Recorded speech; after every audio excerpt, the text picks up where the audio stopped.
Pemirsa, kita memasuki kabar nang penambayan. Dinas Ketahanan Pangan Pertanian wan Perikanan Banjarmasin kembali melakukan vaksinasi bagi setiap hewan ternak yang masuk ke rumah pemotongan hewan yang berada di kawasan Jalan Basiri, Banjarmasin Selatan. Ini dilakukan sejalan dengan arahan Gubernur Kalimantan Selatan guna menghindari dari kasus penyakit mulut wan kuku.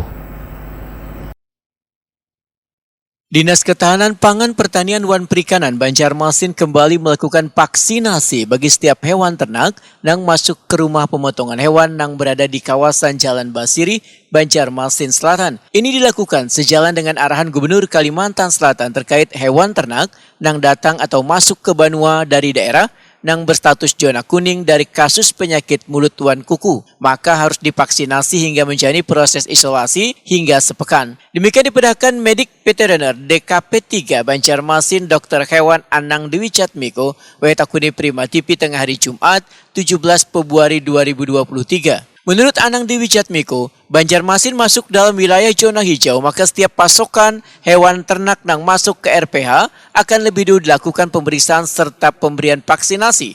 Sedangkan bagi hewan ternak yang ditemui memiliki gejala sakit, ujar Anang Dewi Jatmiko, langsung diisolasi atau dipisah dari kandang hewan ternak lainnya agar kada terjadi penularan virus ataupun penyakit.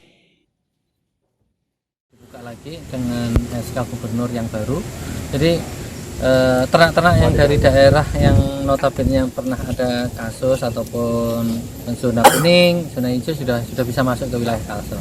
Jadi terutama Banjarmasin kita tingkatkan lagi dengan pemberian vaksinasi. Setiap ternak yang datang kita lakukan vaksinasi. PMK. Kita tergantung pengiriman ya. Jadi jadwal pengirimannya kapan.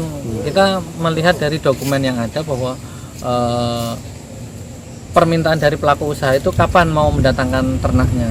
Nah, ini saat itu sudah dibikinkan suratnya, kita pantau ini 2 atau 1 minggu paling lama itu ternak akan datang. Saat kedatangan itu kita akan vaksinasi. Anang Dewi Jatmiko menambahkan, pemberian vaksinasi terhadap hewan ternak ini tergantung pasokan atau permintaan dari pelaku usaha di rumah pemotongan hewan. Jika data hewan ternak telah diserahkan kepada bidang peternakan wan kesehatan hewan, maka akan dilanjutkan dengan pemberian vaksinasi secara menyeluruh.